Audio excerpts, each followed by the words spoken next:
Howdy friends, Jerry Rosa here at the Rosa String Works Workshop with an update on the custom guitar build. The guitar is moving along very well, but it's at the stage where there's going to be quite a lull between now and the next video. And that's the reason for this little update, is so that you'll know the status, and because I know a lot of people will be asking, where's the next video, where's the final video? Well, this is the process that just takes time. I have already put a lot of coats of lacquer on this thing and sanded it all the way down to wood at least twice so far. So here's where it's at right now. This is probably the third set of lacquer coats that I put on here, and Tuesday was when I finished this. It is Thursday today, so it's been drying a couple of days. It's perfectly dry to the touch now, but it's not through shrinking. This lacquer shrinks for quite a while, really, and just keeps getting tighter and tighter. I'll try to move it slower here so you can see it. You can see there's a pretty good shine on the neck there, and there's, you know, the neck block and the detail there around that, and the sides. You can still see grain. See, if you look at it, you can still see grain poking through the lacquer, and that just sucks. It really does. And on the top, it's pretty well full, but around the sound hole, around the pattern here, there's some little sucked in places. You know, no matter how tight you make it, the lacquer will suck in there. Same way with even around this here, there's little places. So what I'm going to do is let this dry another 3 or 4 more days. Here's the back. I'll let it dry 3 or 4 more days. And probably Monday or so, about a full week, maybe Tuesday, I'll start sanding it back down, and I'll sand it basically almost down to bare wood again. A lot of sanding. And then if there's any pores still showing, and there will be around places like this, I'm going to drop fill those with lacquer for a day or two there.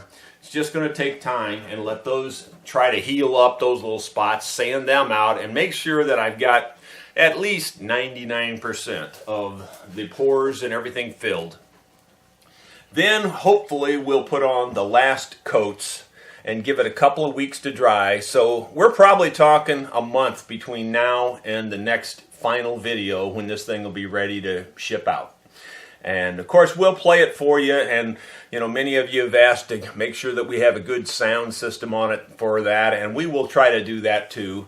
I'm even going to try to get a good guitar player to come in and play it, one that I can trust that won't scratch it, you know, because after all this work, I don't want anybody that flails, you know what I mean?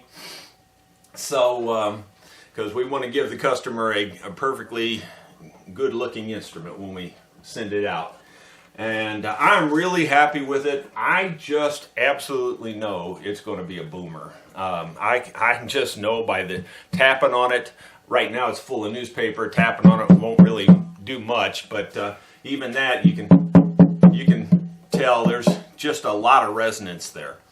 But when that sound hole's off and you have it pointed toward your ear and you tap it, it hurts. I mean, it really is. You know, it's like a pump. It's like an air pump. You can actually feel the air just bounce out of it. It's unbelievable. So I'm real happy with it. I know it's going to be a killer guitar. I'll talk more about this too, but you notice how this peg head didn't get as dark as the rest of the body, just slightly lighter. And that, I am positive, is from that aqua coat. Therefore, I didn't use any more aqua coat on the rest of the guitar. I only used it on the peg head. And I'm okay with that up there being a little lighter, but you know, aqua coat's not my favorite either. It would be if it just wouldn't shrink. I mean, it shrinks just like the lacquer does. For me, there is no benefit. If I have to put it on 3 or 4 times, there's no benefit whatsoever to putting the aqua coat on over putting the lacquer on. I just put the lacquer on, forget it. And the lacquer gives you a real clear, beautiful look at that finish, and you can see how that back kind of winks at you there when you turn in different directions. The grain moves. It's beautiful guitar. Boy, you get it out in the sunlight and it'll just blow your eyes out of the sockets. Hopefully that'll satisfy your curiosity. Thanks for watching this series, and look forward to our grand finale in probably 3 to 4 weeks. Thank you.